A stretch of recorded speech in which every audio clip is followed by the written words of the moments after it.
നമസ്കാരം. ഇന്നത്തെ സംസ്കൃതം ക്ലാസ്സിലേക്ക് സ്വാഗതം. ഏകദേശം അടിസ്ഥാനപരമായ വ്യാകരണ കാര്യങ്ങൾ നമ്മൾ പഠിച്ചു കഴിഞ്ഞു. ഇനി നമുക്ക് പാഠങ്ങളിലൂടെ തന്നെ ആ ഭാഷയെ മനസ്സിലാക്കാം. കുറച്ച് കഴിഞ്ഞ് നമുക്ക് വ്യാകരണത്തിൻ്റെ കൂടുതൽ കാര്യങ്ങൾ പഠിക്കുന്നതായിരിക്കും നല്ലത്. അപ്പോൾ ഇന്ന് ആദ്യം തന്നെ ഒരു പാഠമാണ് നഷ്ട മനോരഥഃ. ഇത് നമ്മൾ മലയാളത്തിൽ വളരെ പ്രശസ്തമായൊരു കഥയാണ് മലർപ്പൊടിക്കാരൻ്റെ സ്വപ്നം. അത് സംസ്കൃതത്തിലാക്കിയതാണ്. ഏകസ്മിൻ ഗ്രാമേ കശ്ചന ദരിദ്രഃ വസതി. ഏകദാ ഒരിക്കൽ സഹ പാത്രപൂർണം ലാജചൂർണം, ലാജചൂർണം മലർപ്പൊടി, പ്രാപ്നോതി അദ്ദേഹത്തിന് ലഭിച്ചു. സഹ അയാൾ ലാജചൂർണം ശയനഗൃഹേ കിടക്കുന്ന മുറിയിൽ പാദസമീപേ സംസ്ഥാപ്യ, അവിടെ ഒരു ഇവിടെ കാണുന്നത് പോലെ ഉറിയിൽ കെട്ടിവെച്ച് ശേതേ കിടന്നു. ദിവാസ്വപ്നെ അങ്ങനെ സ്വപ്നം കാണാൻ തുടങ്ങി. ഏവം ചിന്തയതി ഇങ്ങനെ ചിന്തിച്ചുകൊണ്ടിരുന്നു. ലാജചൂർണം വിക്രീയ കൊടുത്തിട്ട് അഹം ധനം സമ്പാദയാമി. തേന ധനേന അജം ഒരു ആടിനെ ക്രീണാമി ഞാൻ വാങ്ങിക്കും. കാലക്രമേണ അജസമൂഹഃ ഭവതി ഒരുപാട് ആടുകളുടെ ഒരു കൂട്ടം ഉണ്ടാകും. താൻ അവയെയൊക്കെ ഈ ആടുകളെയൊക്കെ വിക്രീയ കൊടുത്തിട്ട് ധേനും പശുവിനെ സമ്പാദയാമി. കാലാന്തരെ അങ്ങനെ കാലം കഴിയുമ്പോൾ ധേനൂനാം സമൂഹഃ പശുക്കളുടെ ഒരു സമൂഹം സംഭവതി. ധേനൂഹു വിക്രീയ പശുക്കളെ കൊടുത്തിട്ട് അശ്വം സ്വീകരോമി ഒരു കുതിരയെ വാങ്ങിക്കാം. കാലാന്തരെ അശ്വാനാം സമൂഹഃ സിദ്ധ്യതി. നിങ്ങൾക്ക് അറിയും എന്ന് ഉറപ്പുള്ള ഭാഗങ്ങൾ ഞാൻ അർത്ഥം പറയുന്നില്ല. തേഷാം അവയുടെ വിക്രയേണ അങ്ങനെ ഒരു വിൽപ്പനയിലൂടെ അഹം മഹാധനികഃ ഭവാമി. ബൃഹത് ഗൃഹം നിർമ്മീയ പ്രഭുകുമാരീം പരിണയാമി ഞാനൊരു വലിയ വീട്ടിലെ പെൺകുട്ടിയെ കല്യാണം കഴിക്കും. ഏകഃ പുത്രഃ ജായതേ അങ്ങനെ ഒരു കുട്ടി ഉണ്ടാകുന്നു. ഇങ്ങനെ ഇരിക്കെ ആയ വ്യയ ഗണനാസമയെ ഇദ്ദേഹം പണം അതിൻ്റെ ആ ഒരു വരവ് ചെലവ് കണക്ക്, അതാണ് ആയം വ്യയം. ആയം കിട്ടിയത്, വ്യയം ചെലവാക്കിയത്, ഇതിൻ്റെ ഗണനാസമയെ കണക്ക് കൂട്ടുന്ന സമയത്താണ് പുത്രഃ രോദിതി കുട്ടി കരയുന്ന ഒച്ച കേട്ടു. അപ്പോൾ പുത്രസ്യ രോദനം ശ്രുത്വ കുട്ടിയുടെ കരച്ചിൽ കേട്ടിട്ട് ഝടിതി പെട്ടെന്ന് ഉത്തിഷ്ഠതി ആ ഉറക്കത്തിൽ നിന്ന് എഴുന്നേറ്റതും പാദ ആഘാതേന ആ കാലിൻ്റെ അടികൊണ്ട് സമീപേ സ്ഥാപിതഃ അടുത്തുണ്ടായിരുന്ന ലാജപൂർണഃ കലശഃ മലർപ്പൊടി നിറച്ച ആ കുടം ഭഗ്നഃ അഭവത് അത് വീണ് പൊട്ടിച്ചിതറി. അപ്പോൾ വെറുതെ മനോരാജ്യം കണ്ടതുകൊണ്ടായില്ല, പ്രവർത്തിക്കണം എന്ന ഒരു കഥയാണ് നമുക്ക് ഈ ഒരു കഥയിലൂടെ കിട്ടുന്നത്.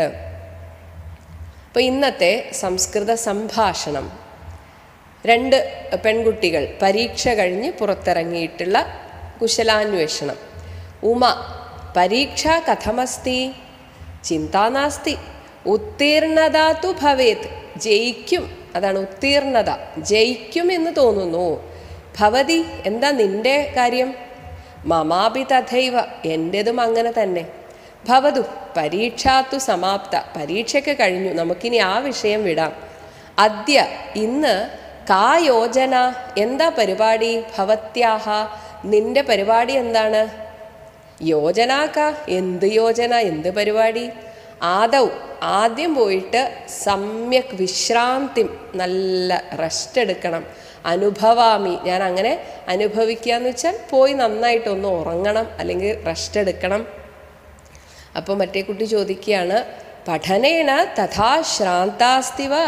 ഓ, അപ്പോൾ പഠിച്ചിട്ട് നിനക്ക് അത്രയും ശ്രാന്ത എന്നാൽ അത്രയും നീ കഷ്ടപ്പെട്ട പോലെ ആയോ?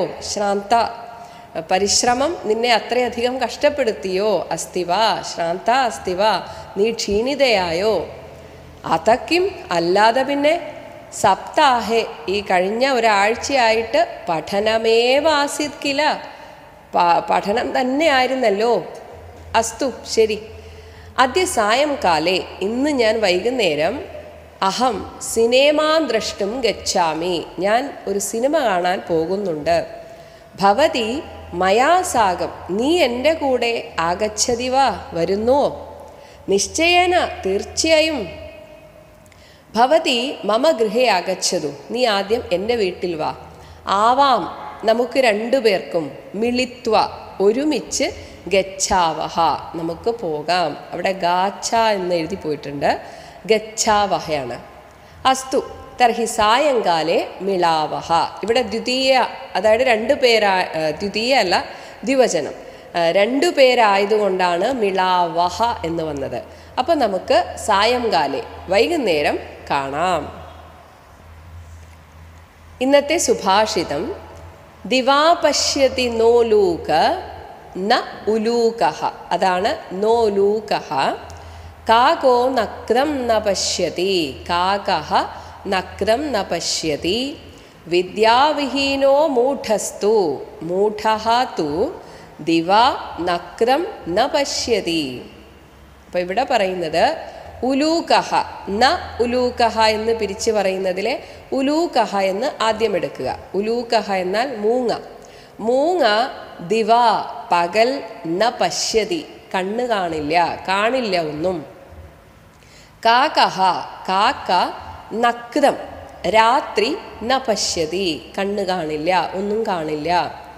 എന്നാൽ വിദ്യാവിഹീനഃ മൂഢഃ, ഒരറിവുമില്ലാത്ത ഒരു മൂഢൻ, തു, മൂഢഃ പ്ലസ് തു, മൂഢസ്തു, മൂഢനാകട്ടെ, ദിവാ നക്രം ന പശ്യതി, ആ ആൾക്ക് രാത്രിയും കണ്ണ് കാണില്ല, പകലും കണ്ണ് കാണില്ല. എന്ന് വെച്ചാൽ ആ ആൾ ഇവിടെ ജീവിച്ചിരിക്കുന്നു എന്നതിന് യാതൊരർത്ഥവുമില്ല, വെറുതെയാണ്. അതാണ്, രാവും പകലും കണ്ണ് കാണില്ല എന്നതുകൊണ്ട് വെറുതെ ഇങ്ങനെ ജീവിച്ചു പോകുന്നു, ആർക്കും ഒരു പ്രയോജനവുമില്ലാതെ എന്നാണ് അത് ഈ ഒരു സുഭാഷിതം കൊണ്ട് അർത്ഥമാക്കുന്നത്. അപ്പോൾ ഇന്നത്തെ സംസ്കൃതം ക്ലാസ് ഇവിടെ അവസാനിക്കുന്നു. ധന്യവാദഃ. ശ്ലോക 3. കൃപാ തേ ജാതാ ചേത് കിമിവ നഹി ലഭ്യം തനുഭൃതാം മദീയ ക്ലേശൗഘ പ്രശമനദശ നാമ കിയതി. ന കേ കേ ലോകേऽസ്മിന്നനിശമയി ശോകാഭിരഹിത ഭവദ്ഭക്ത മുക്ത സുഖഗതിമസക്ത വിദധത്തെ. പദച്ഛേദഃ. കൃപാ തേ ജാതാ ചേത് കിം ഇവ, കിമിവ ന ഹി ലഭ്യം തനുഭൃതാം മദീയ ക്ലേശ ഔഘ പ്രശമനദശ. മദീയ ക്ലേശൗഘ പ്രശമനദശ നാമ കിയതി. ന കേ കേ ലോകേ അസ്മിൻ, ലോകേ അസ്മിൻ അനിശം ഐ, ലോകേസ്മിൻ അനിശമയി ശോക അഭിരഹിതാഃ, ശോകാഭിരഹിത ഭവദ്ഭക്ത മുക്ത സുഖഗതിം അസക്ത, സുഖഗതിമസക്ത വിദധത്തെ. Anvaya with meaning. Te kripa, if your grace is jata chet, is achieved, tanubhridam, by all human beings, kimiva, what is there, nahi labhyam, cannot be achieved. Madiya, my, klesha aukha, my afflictions, prashamana desha, the task of eradicating. Madiya kleshaukha prashamana desha, the task of eradicating my afflictions. Nama, that task is kiyati, how insignificant it is. I, O Lord, asmin loke, in this world, ke bhavad bhaktaha, there are not several your devotees. Here is a na ke bhavad bhaktaha, there are not several your devotees. Anisham, always shoka abhirahitaha, who are free of sorrows. Mukdaha, who are liberated and are asakda, unattached. So, sukhagatim, have pure bliss and also moving. Sukhagatim vidathate, have pure bliss and also moving about freely. If your grace is present, there anything in this world which man cannot attain. The curing of my disease is just a very insignificant matter for you. O Lord, there are many devotees of you in this world who, having been liberated from sufferings and are moving about freely without any attachment.